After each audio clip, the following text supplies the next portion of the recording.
Hey, what is going on, you guys, and welcome to this episode of Eddie's Customs and Restoration. So we got the Bronco in right now, and it's got a problem. The blinkers don't work. Well, let me rephrase. The blinkers work sometimes, and sometimes they don't. And it's both of them, not just one. Sometimes he has better luck with engine running than when he tries it, you know, with the engine off and just key on when he's doing his testing, trying to figure out what's going on. So yeah, sometimes they do work, sometimes they don't. All right, it's coming in here to the dash. I got my flasher down there for the turn signals, and you know, we're hooked up, but we got 0 volts because this is key on power, right? So we're gonna flip the key on, and I already got the turn signals running, okay? And this is the voltage that I'm showing. Now, mind you, you're supposed to be showing full voltage here. I got my power probe hooked up straight to the battery, which is right over there. See the wires coming down, and you know, here and up and over and here. Straight to the battery, we got 12 volts. Exactly. Here, we're only showing between 9 and about 10.5, right? What this is telling me is that I got a voltage drop on the power circuit for the turn signals. Okay, hazards work all the time. You see how they flash a lot faster? Look at that. Okay, now let's look at the turn signal.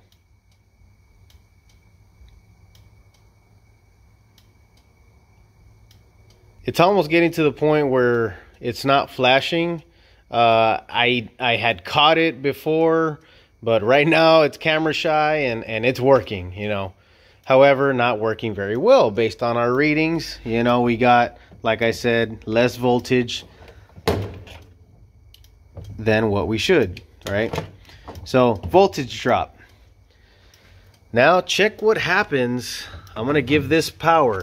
Okay, so this is a power probe, and when I give it power, if I press up, this will give 12 volts at the tip. And if I give ground, you see the little green light turn on up there? If I press down on this, it'll supply the tip with a ground. So what I'm gonna do is I am going to touch the red lead right here. Okay, see, right there I'm showing, you know, the readings, right? You can see that I'm getting the readings off of it. Now let's see what happens if I give this 12 volts, and let's see if it speeds up.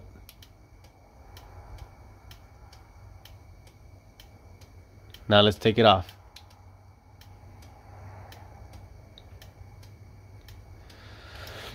Okay, so there you got to see that it made a difference. The power supply is being robbed of voltage somewhere in this circuit. So first things first, check your connections at the flasher. Pull the flasher off, check the connections at the little blue connector right here. Make sure that they're not all corroded. And secondly, which is the most likely cause on a classic, on any classic vehicle that has the little cylindrical little fuses, the ones with the glass, which if you open up the glove box on this 75 Bronco, you will find those fuses in there. Okay, now obviously you can already tell that there's some issues here. We have a lot of corrosion present. Okay, so if we look right at this one right here, that one where my finger is, right? That one is your turn signal lamps. So if you look very closely, you can tell that there is a lot of rust on the connector. So what we're gonna do is we're actually gonna remove that fuse, which is that little cylinder tube right there. So get yourself a little flathead screwdriver, or in my case, I'm too lazy to walk over to the toolbox right now, but this is thin enough. And you're gonna wanna get up behind, or you see that little gap right there? You're gonna wanna get up behind that, because you don't want to apply any pressure to the glass itself. Okay, you saw how I popped that one out? I hope you did. If you didn't, well, I really don't want to do it again. So anyhow, what you're gonna do right in there on those contact points, as you can see, there is a lot of rust there, and that is good enough rust to create a voltage drop. So I kind of lied, and I actually did have my little flathead screwdriver, but what I did here is I got some 320 sandpaper. You can use 180 or something else, you know, around 200s or 300s, and put a little piece like this on the tip of your screwdriver. And what you're gonna do is, you know, pretty much what you already pretty much can guess, and we're just gonna sand away, okay? And you're gonna do that until you get most of that residual stuff off, okay? So I'm gonna continue doing this. I already lost my piece, but I'm just gonna continue doing this. You can also use, if you don't got sandpaper, you can use a pretty sharp pick like this one, you know, for something quick, and just get in there and scratch it up real well. You know, I can't really see because now the phone's blocking my view, but you know, you want to get this real good and clean as best as you can, okay? And let me finish cleaning this up, and then I'll turn the camera back on. Another thing you can do is get yourself a bigger piece of sandpaper and then sandwich the screwdriver inside of that, and also, you know, clean it up in there as well. So I don't know if the camera's going to do this any justice. I know it still looks dirty, but I did sand the contacts, which is what matters here. Obviously the rest are going to need attention as well, but for the sake of the video, I'm just going to stick to just cleaning up these contacts, because of course I want to prove to you guys that this is more than likely the cause of the voltage drop. So the next step after this is optional, completely optional. You can go ahead and add some dielectric grease to your contact points if you want to. This is to prevent pretty much any future corrosion going on your contact points.